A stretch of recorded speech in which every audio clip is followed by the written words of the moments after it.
Ladies, gentlemen, lads, and lassies, welcome back to the St. Louis City Boys podcast. A little bit of character work. I'm the Scottish host, apparently, Grayson.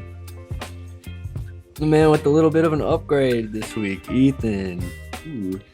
Yeah, my name's Jacob, and if you notice the name change in the bottom of the screen, go ahead and give the Instagram a follow right there at St. Louis City Boys. Ethan's been doing some great work over there, so go drop a follow. It's a good time. Thank you, sir. Get us up to 50. We're so close. Yeah, we are on our way to being the biggest soccer podcast in St. Louis. We'll let you guys know. When we get there. But hey, another week of soccer content to talk about. St. Louis City had a matchup this weekend against FC Cincinnati. Yeah, it did not go great. Another loss. That's 2 losses in a row for St. Louis City.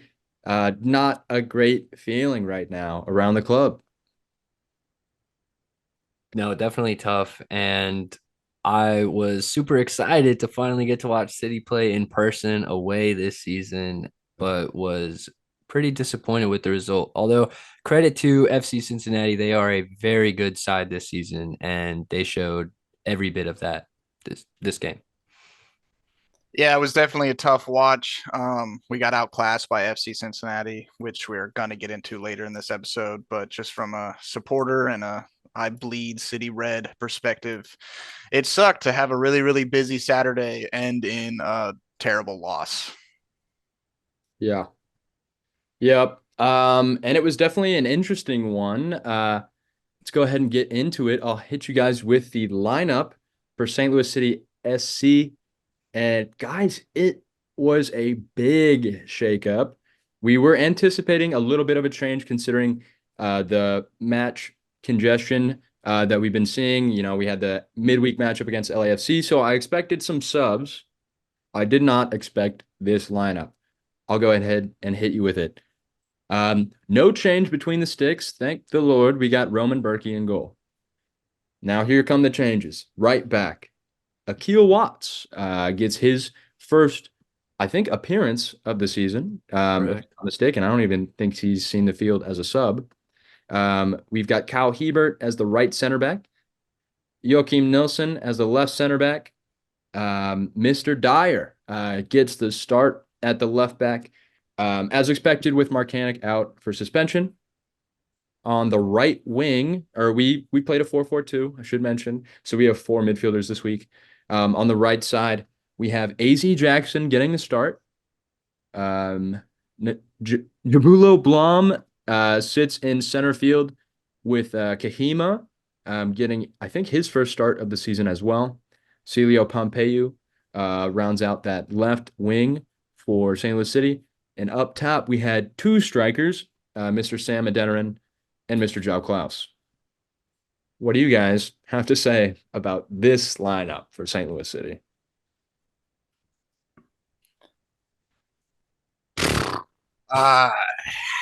Hated it, to be fair. We're going up against one of the best teams in the league with half of our A team not playing, only to then sub them in during the second half. Really didn't make any sense to me. I feel like Carnell has made these mistakes a couple of times throughout his tenure as our coach, where he'll start with a lesser strength side and try and throw in the firepower in the second half. And I don't think it has worked. This is a big issue I have with the team. And also my other big issue is he started Aziel Jackson. Definitely not City's strongest starting 11. I think anyone can agree with that. 7 changes was surprising to see despite the fixture congestion. And while I thought some of the newcomers didn't perform terribly, such as Akil Watts, who I thought played above average, but nothing too notable. I think the best part of this game was Edu Levin getting back on the field. Yeah, definitely a note that Leuven is back on the pitch. It was also nice to see Jabulo Blom get a start this season. Looks like he's getting back to fitness. Even though he did only play 60 minutes, we did get a couple subs in this match. So we had Tim Parker come on, Thomas Ostrick come on at halftime. Then we had Chris Durkin, Indiana Vasilev come on in the 60th. And then to round out the match, Mr. Leuven coming on in the 75th minute to get a couple minutes at the end of the match there. And yeah, it definitely wasn't the greatest game for St. Louis, but I did see a notable difference with Leuven on the pitch. We did look a little bit more dangerous. Definitely the best attacks we had in the entire match, I feel like came at the very end of the game. A little bit too late for us, but Yeah, so I'll just get into the timeline of the game. In the 25th minute, we saw a counterattack from Cincinnati coming down the field. Luciano Costa, who is co-owner of STL this year with Denny Bouanga, he is one-on-one with Celio on the top of the box, and Celio is his best part of his game is not playing defense. So he hooks the hips in the box. Acosta, all he has to do is go down and clear penalty call. My big issue with this specific goal is if you watch in the replay, Dyer is on a jog back on defense when his position is supposed to be the 1v1 with Acosta, and he's giving Celio absolutely no help. This is not a way to secure the starting left back spot in Markinich's absence.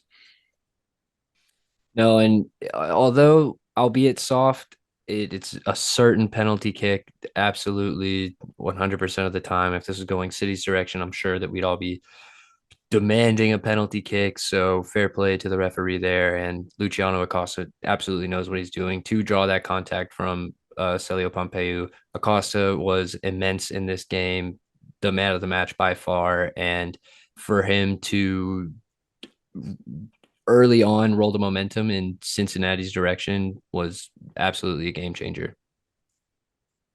something I did think we should mention. Uh, we did spot a little bit more Roman Berkey hate on the socials this weekend, guys, after uh, the pen. So apparently, some City fans have beef with our keeper, Mr. Roman Berkey, because he does not have the best penalty record. I know statistically, I think he hasn't saved a penalty in some years.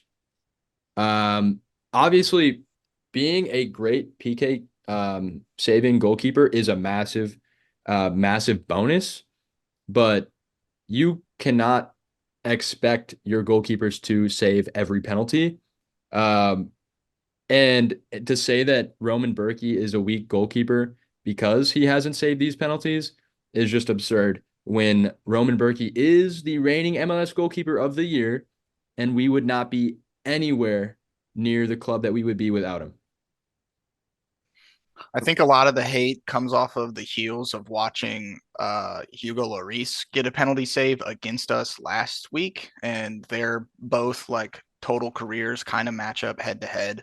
So in some people's views, like Berkey should be making those types of penalty saves as well. Not that I agree with it. I'm just saying I can see how people get frustrated when last week we see a world-class goalkeeper save our penalty and our world-class goalkeeper doesn't save a penalty.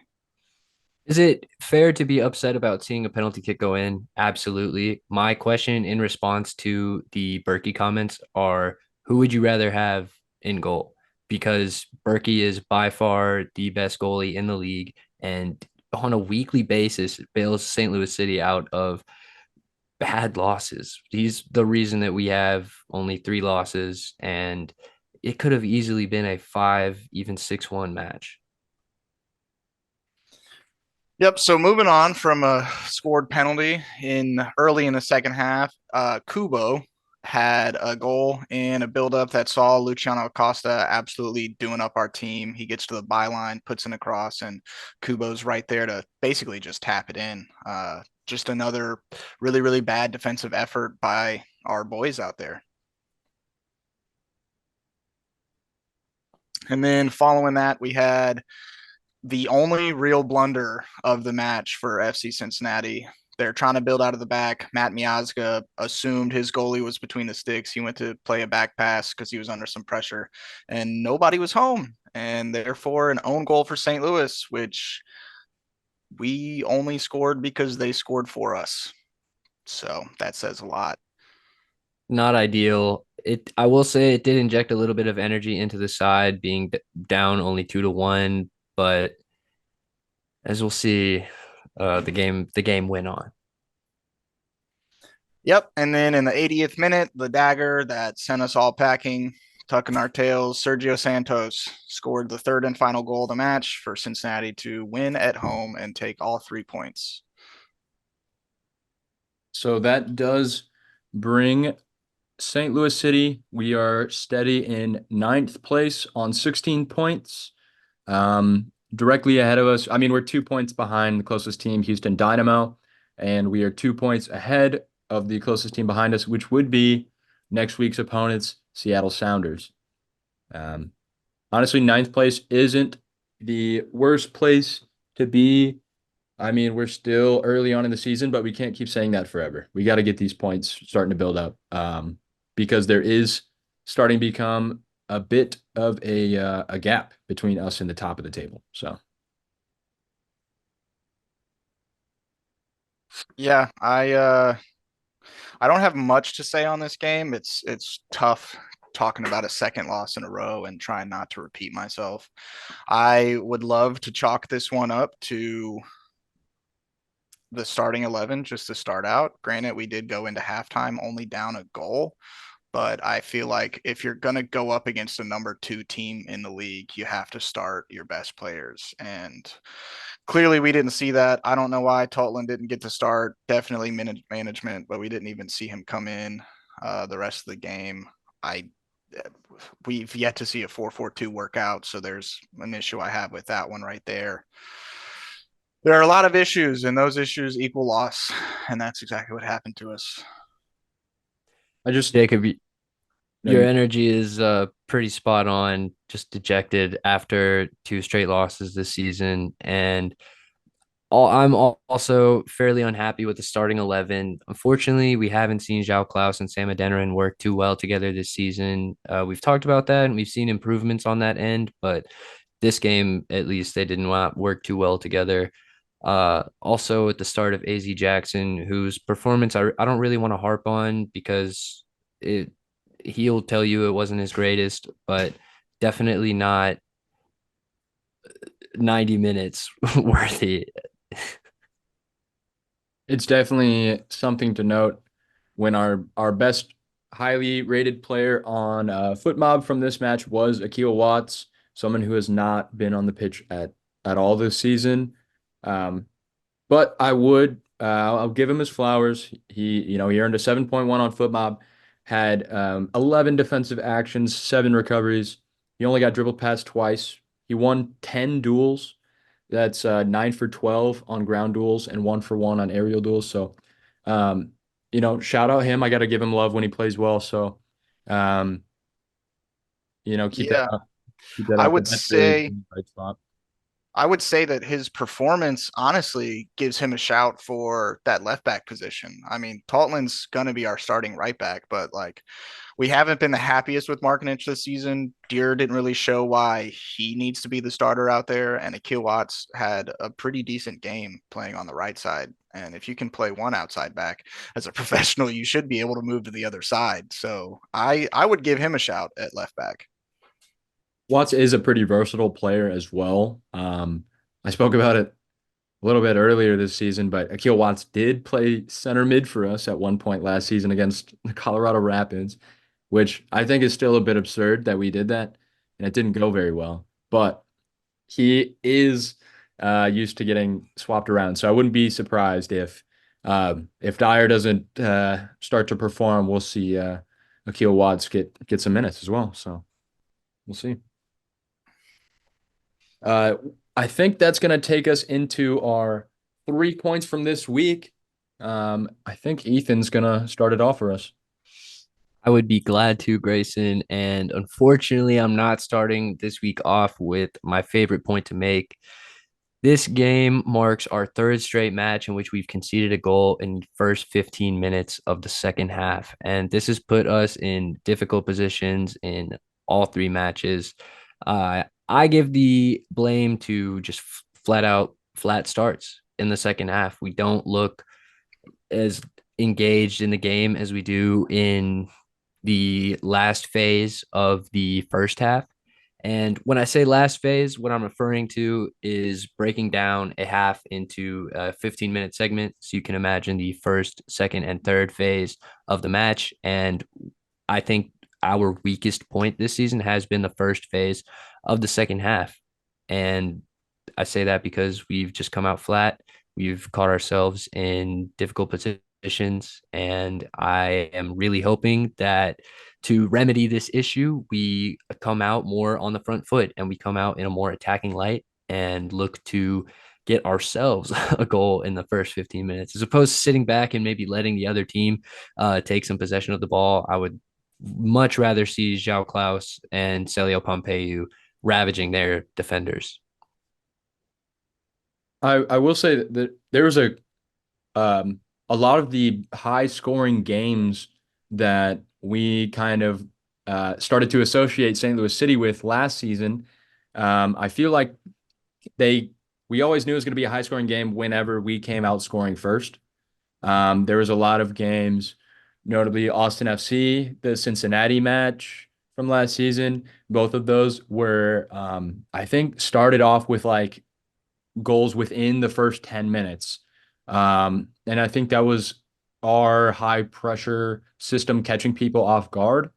And now that clubs are used to our style of play, we aren't finding those sneaky goals in the first 10 minutes. So I think that's something that St. Louis struggles with is if we don't score in that first 10 minutes, then I don't know. It doesn't look like we're going to score for a minute after that. So yeah, just becoming more dangerous off the front foot in different ways, I guess. We got to be creative, try something new. Yeah, it really just feels like the other team wants it more, which is a very cliche statement to make, but like you can see it in our body language on the field. Like we are not hounding the opposing team when they've got the ball. And like, yeah, we're highlighting this specific part of the game, but for a majority of the last couple of games now, like we've slowed down a lot. And I wouldn't even consider our style of play gegenpress at this point. It's kind of hit and hope, run and gun, and it's not working out. We've lost a lot of our identity that we had last season, and it shows, especially when teams are prepared for us to come at them to start halves and they're already high octane to prep for it, and we're not matching it. We're going to get scored on. So, The yeah. last thing I will say about this is that seeing Lovin come on late on in the second half did feel like a very familiar St. Louis City side. More of that tenacity, maybe that dog mentality that we've talked about our club having. It seemed to be a lot more evident with him on the field. So I think we see an on the field leader return to his role, we'll see more of that. It's just been a pattern that I would hate to see continue. Jacob, you want to take us into our next point? Yeah, so Ethan basically just mentioned it. My point I decided this week was to talk about a bright spot instead of harping on a loss because I just can't do it anymore. But my point this week is we got to see Edu back on the field, which, yeah, he looked rusty, which is to be expected after having a couple of months off, not playing, high level soccer the whole time. Um, just got a home run notification. I don't know if you guys heard that. um, but yeah, he, like Ethan had just mentioned, he brought a dog mentality to the team. When he was on the field, we were down 2-1 for 5 minutes of it, and we looked to be, asking the question if we're going to get that equalizer. We were going, the Acosta substitution had his substitute on the sideline waiting because he took more than 10 seconds to get off the field. And that's when we really started to press and we actually had guys in the box and we were taking shots on target. Now, granted, a couple of them were not great shots, but at least we were asking the question. So my point is basically I'm looking forward to getting more minutes out of him and seeing him get back up to working a full 90 because with our work of Ostrak and Durkin at center defensive mids, one being a double pivot, if that can push Lowen into the number 10 and get, you know, Azil off the field and push Indy out wide or Celio and Alm out wide, I think our attack is a much different looking picture than the one we've seen since Edu's been out. I was about to say that it kind of worries me a bit that we do look so reliant on Edward Leuven. Um, we're so reliant on one player to be responsible for the creativity in our team, and we've experimented with other players. It isn't quite the same. So that's another reason why I am very excited about the possibility of some incoming transfers.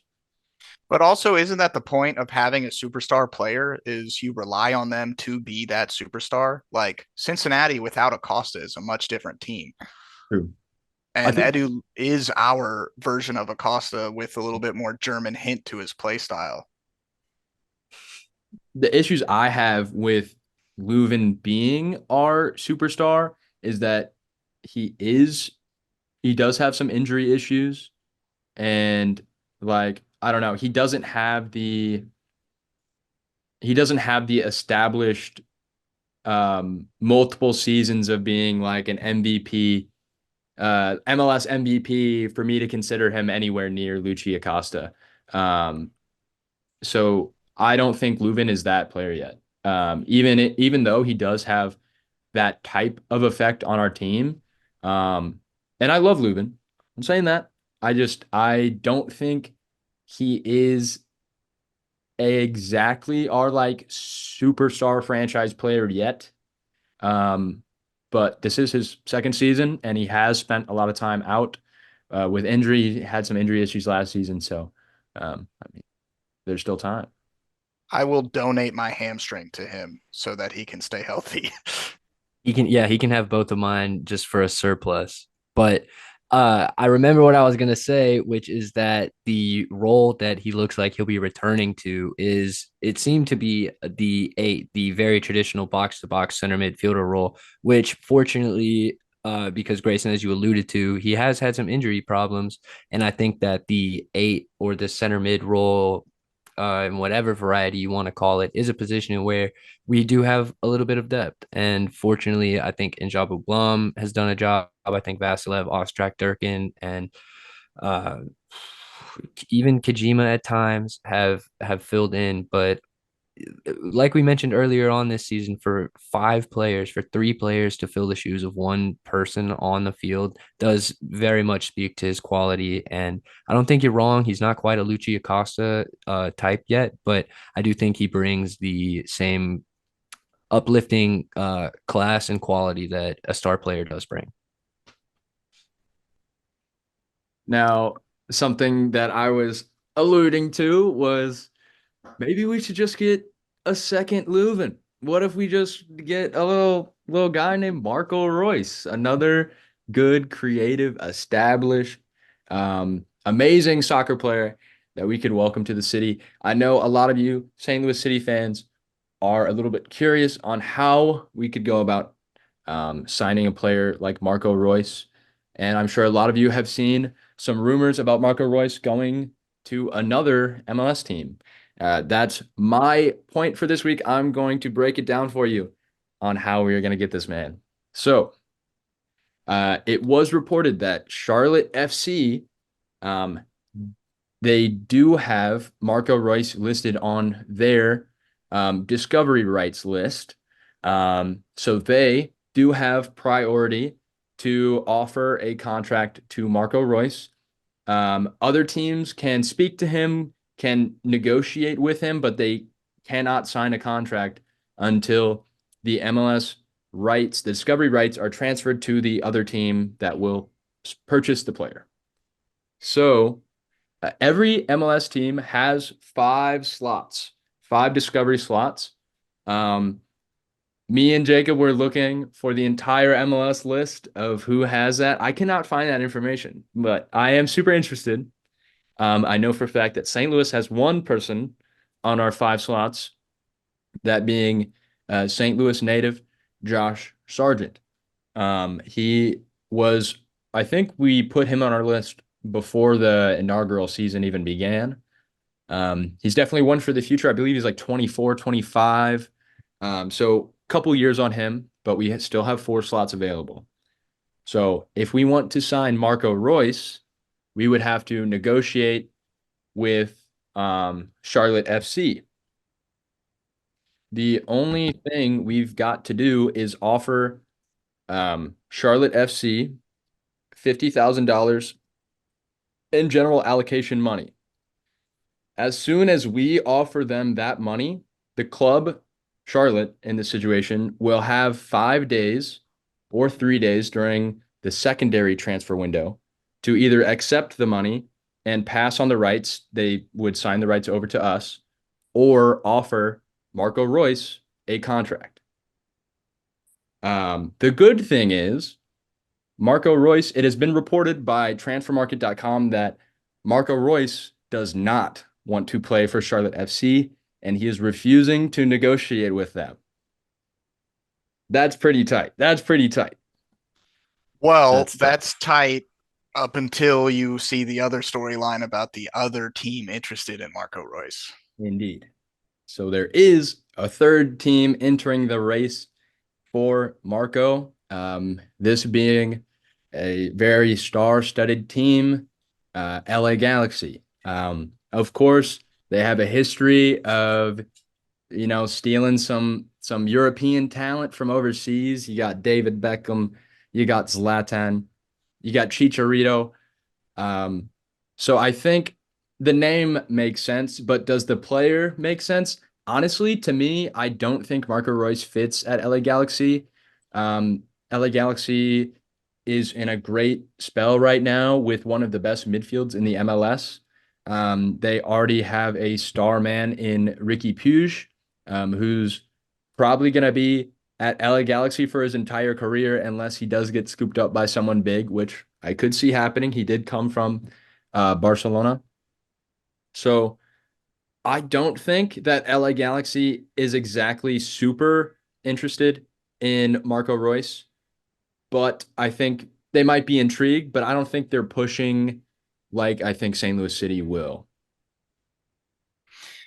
Yeah, I think they're doing it more from a business standpoint. So they share the city with LAFC, and we just saw LAFC sign Olivier Giroud. So Mhm. that's going to put more butts in seats for LAFC, and I think they're feeling the kind of constraints of fandom in their own city, and so their reply to that is to sign their own big name Sure. foreign player in Marco Royce, which I don't disagree with. I mean, we in our group chat we talk about things from a business standpoint for clubs and stuff, so I don't disagree with it. But I do agree with you. He wouldn't fit their system as well as he would fit ours. And Ethan had made a great point. I think it was last night when we were chatting about it in the group chat about how we should trust Lutz and his ability to persuade players towards our club. Mhm. And like my last point about this, also business standpoint, we have one of the lower salaries in all of Major League Soccer. So we have the salary cap space to do it. It would just be, would the ownership want to spend that type of money on Marco Royce? Mhm. I think the good thing about the Marco Roy situation is he's not a long-term investment. Like this is a player who will maybe spend 4 or 5, uh, if he's got that much in him, 4 or 5 seasons at St. Louis. But yeah, most likely like 1 or 2, I feel like, before he retires. So, I mean, I think if we really think Marco Royce is going to be a massive piece for us in getting us to that next level, then I think we should do it. And I think it's worth the money.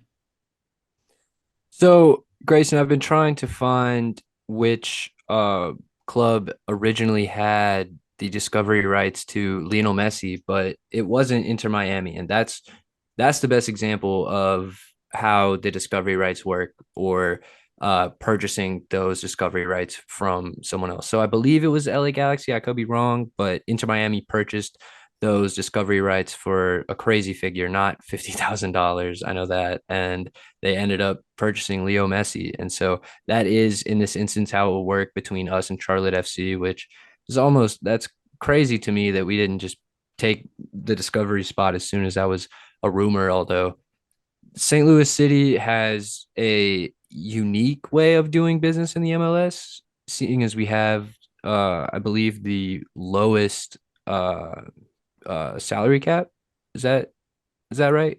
We're like, if we're not the lowest, we're one of the bottom three. Well, Like, okay, so salary cap, everybody has the same maximum of salary cap. We just have the lowest salary paid wages as a club in the league. thank you. Yeah. So to have the lowest paid wages, but a very competitive team is impressive in itself. So I'm really curious to see how what the club is going to do to make this work. But it's the Roy situation is certainly one to watch. Another kind of funny fact that it means more now that I know exactly what discovery rights are. But a certain MLS club did have discovery rights on Cristiano Ronaldo before he moved to Al Nassr, and they were in talks. Cristiano Ronaldo almost moved to Sporting Kansas City. How fucking ridiculous would that have been? Like, oh my God. It's a That would funny thought to imagine Cristiano Ronaldo sitting in 13th in the table, is which is where Sporting Kansas City currently resides, which is second bottom. I'm sure he would probably do a job there and they'd probably be a little bit better, but hey, just a funny hypothetical. We'll see. I think continuing on this path, a name that was thrown around as one of our discovery rights players was Roberto Firmino before he went to wherever the fuck he plays right now. Al Hali or Al Yeah, Ali. yeah. Al So Ali to you. I need MLS to release the full MLS club discovery rights player list. I think it'd be really interesting to see what other teams consider to be worthwhile discovery players. I think when I was reading the article that I found, most of the discovery rights information was not the MLS website. It was Charlotte FC's website. And they had a major interview, like going down into their transfer strategy and that sort of thing. So honestly, I wouldn't be surprised if some MLS clubs would add players to their discovery rights list that they know other MLS teams will be interested in, so they can negotiate just that piece and get some general allocation money out of nothing, really. What MLS club you think has Mbappe on their discovery rights list? Who is it? You think it's Inter Miami? I think Inter Miami or a team in New York. It's got to San be one of San them. Jose, bro. San Jose. So I have there are even more questions about discovery rights, but I'll start with the one thing I do know about discovery rights. Um, There's nothing. He doesn't know That's anything. my level of knowledge on discovery rights, to be fair. So oh, I had it right before I started talking, and then it just fucking. Um, okay, but then a question I have about discovery rights is when you sign that player that's on your discovery rights, does that spot then open up the like do you then add another spot on your discovery rights Yep. list? Mhm. Yes. So once you sign that player, once they become an MLS player, you can no longer add them to discovery rights because you can't put discovery rights on anyone from. Actually, that was an interesting stat or piece of information. So I think it was there was some stipulation about like you could not put discovery rights on like certain Americans and certain like there's like certain stipulations that players cannot be placed on the discovery list. Um, which is it's interesting because yeah, so like MLS homegrown players cannot be placed on the list on discovery rights list. So the reason we're able to get Josh Sargent is because he did not come through the MLS system. That makes me wonder if a player like Alfonso Davies applies to this So, rule, yeah, or you would Anthony not be able. Robinson. I don't think you would be able to put those players on your discovery rights. And well, I don't know. This is pretty informative. it was interesting because I don't know. I think discovery rights you have to. That's part of the process to signing a player. So I may be wrong. I may be wrong. I'll have to look into that. I'll have to look into that. St. Louis City, in case you're listening to this, anyone at the club, there's this really young player over in Spain named Jude Bellingham, and he would not be a bad player to just lay down discovery rights on. I know. His little brother, even. I mean, he's probably good too. Job Bellingham, sign him. We'll be having him. But So anyways, hold on. So I did remember the thing that I know about discovery rights, and it was through reading last night. And it answers the question why we didn't have Marco Royce on our discovery rights when the rumors came out. So it's kind of, if you play fantasy football, it's kind of like the waiver wire. So whatever team is lowest ranked has first dibs basically on a player to put on their discovery rights. So I'm assuming at the time Charlotte FC was a lower standing club than we were, so they were able to get Marco Royce on their discovery rights prior to us. So actually, Oh, I'm wrong. you are you are actually, a little tiny bit wrong. So that only occurs if they both place the player on their discovery rights list on the same day. So if Charlotte and St. Louis were to apply for Marco Royce on the same day, it would go to the team who's lower in standings. I think Charlotte just beat us to it fair and square. Fair and square. Unless we did do it on the same day and it did just go to them on I'm going to choose option B so I look less dumb. we'll take it. uh, does that wrap it up for I was gonna FC say, is Cincinnati? that any final comments, questions about discovery rights? I don't have a got a couple. Yeah, I think I that's it. would just tell the people if you have questions about discovery rights, drop them in the comments and they may or may not be answered because clearly we're still working on our knowledge of discovery rights. I will do my best to answer those. So yeah, please feel free. Hey, and just quick shout out to the LAFC fan who commented on our video or Spotify last week. LAFC Jeff or something. Yeah, go off, Jeff. Let them know. We appreciate you for showing love, dude. That's really cool. And while we're on opposition fans, I want to show out to the Cincinnati fans who were mad respectful of Edu Lovin and his wife, and I just thought that was really cool. Being and as well as being at the game, their fan section is insane. It's 2 stories tall, and they were wild for the whole game. I personally, sitting in the St. Louis City away fan section, only heard the City away fans, but yeah, credit to them. For the people who don't know, Ethan, what exactly did FC Cincinnati do to show support? So yeah, FC Cincinnati, the club itself actually did something really cool, and they wore white armbands with Alone and Lovin's initials on them, IL, and they wore those in the warm-ups and during the game. So really awesome gesture from FC Cincinnati. Major respect to the club, and that's an awesome gesture. It means the world to me, a fan. So I can't imagine what that means to the Lovin family. Yeah. Claps for Cincinnati. Gotta love respect in soccer, and I think soccer as a whole community, especially in the MLS, has been pretty open and respectful. So I'm pretty proud of how the fandom in the USA is kind of coming together. There's not a lot of soccer fans out there. I felt like when I was growing up in USA, and now they're everywhere, man. They're all over the place. So Here we are. No, You're muted, brother. I was just saying that the Cincinnati fans really showed out. They sold out and they had 25,000 people there. Uh, I'm biased and I'm willing to admit it, but it's not quite City Park. Although really great atmosphere at TQL Stadium. It's a great club they've cultivated over there. And yeah, I would love to hate and grovel after a 3-1 L, but I have nothing but respect for Cincinnati after this week. I think that will go ahead and get us into Kit Clash, ladies and gentlemen. While we're on the topic of FC Cincinnati, let's talk about their kits. Let's see.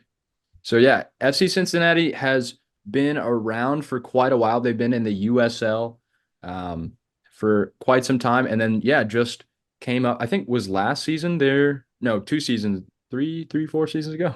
I don't know. It's been a while since they've been in the league. They've been in the league for a little minute, but I want to say maybe 5 years off the top of my head. They're a very, I would say, renowned USL club before coming to the USL, which is a really cool thing to see for a lot of USL clubs at the time. So they've come a long way. And I think this kit goes really hard for me. I love the blue. I think the pattern is cool. I don't really know what it means. It kind of looks like a paint or like an underwater uh pattern, but I like it a lot. I'm not gonna lie to you. For me, 8.3. Very nice kit. I like the blue and the orange. Jacob looks like he's about to throw up. Yeah, so maybe back-to-back episodes will have back-to-back polarizing kits because I think this shit is ass, bro. This is the one thing that I can harp on this game that Cincinnati did wrong, and it was these fucking basic ass jerseys, bro. Blue on blue on blue. You got three different colors of blue all on one jersey with just a splash of orange, and it's a nice orange too, and you just give a splash of it ass, bro. Mercy Health ass as a sponsor. We got better fucking hospitals in St. Louis. I give this motherfucker a 3. Damn. Okay, damn. I think this is the lowest rated kit from Jacob so far. He's hit some people with some fours, but a three is unheard of. That's the Yeah. lowest score in Kit Clash history. It's Yeah. the same amount of goals they scored on us, so fuck them. Damn, damn, damn. Honestly, in my opinion, I like this kit. The weird thing is, it's not like when I look at it, I don't like it, but when you see it on the pitch, it looks good. Like I think the navy is good with the pop of orange. I really like it. I think it looks clean altogether. The only thing I don't like is the weird like paint pattern they got across the chest, which like when you look at just the jersey by itself, I think looks shitty. But when you look at like match photos and like how it looks on the field, I think it looks better than just like, I don't know, on the MLS store page or whatever. Uh, so I'm gonna give this kit like a 7. Solid. It'll do. To confirm, it is the river kit, and so it is like a water pattern Okay. Okay. across the chest. To me, one of the reasons I like this kit is just because it's one of the less corporate looking MLS jerseys, in my opinion. And to get to the game from where I live, you have to drive over the river that it's referring to. So that's why it's doing it for me. Ew, context. Gross. I will say their badge is pretty damn cool. Like it's got like a what is that thing called? A lion with wings. Rawr. One of those guys. I don't know. That's If gonna be we the thumbnail for sure.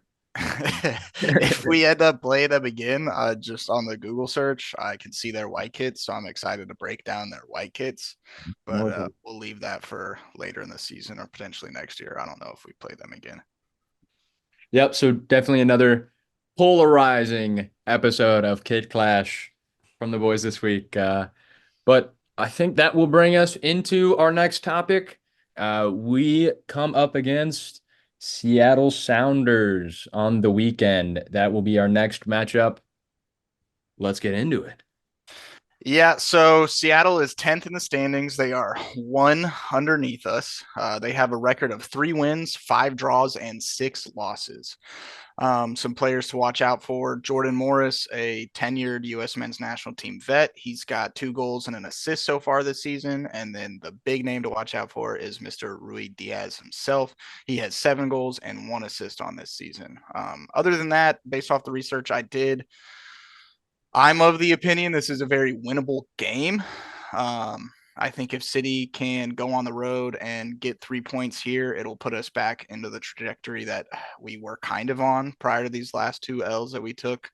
So, yeah, I'm going to go with a simple 3-1 reverse win. St. Louis on the road, 3-1 win. And I'll take, I'm imagining he's going to sub back in. So I'm going to take Edu Lowen to bag a goal this Fuck weekend. yeah. Fuck yeah. Fuck yes. He's gonna score 2. Ethan? I was gonna let you go, but the head-to-head between Seattle and St. Louis is not great. It's in St. Louis's favor. They've won our previous 2 matchups, which is why I really like St. Louis in this game. Not only is Seattle underperforming this season, especially by Seattle standards, they are not the strongest team, and St. Louis City with a chip on their shoulder is a very dangerous side. I thought we played pretty decent away last season, so I'm expecting a win this week. I believe that Roman Berkey will save us a clean sheet and we will score 2 goals with a Joao Klaus header coming this week. Look out, Stephen Fry. All right, all right. I like the shout. Couple other notable names I wanted to shout out from the Seattle Sounders. Some people to keep an eye on. Albert Rusnak from he plays at Seattle Sounders, came from, I believe, RSL prior to that. Fantastic center midfielder. He's got a free kick on him. He's got 2 assists on the season. Honestly, a slow start for him. So I do expect him to pick it up as the season goes on. So definitely not this matchup. Save it for next week. And then of course, I mean, I feel like these 2 guys, they get talked about or mentioned a lot. But I don't know. I rate them pretty highly. Um, the Roldan brothers. We've got Christian and Alex Roldan. Christian plays CDM, Alex plays right back. I'm pretty sure both of them have had stints with the men's national team. Both have been solid players for Seattle. I think for their entire careers, if I'm not mistaken. Um, Definitely just solid impact players. Christian Roldan, the center defensive midfielder, is having a pretty solid season so far. So I'm interested to see how our midfield comes up against him.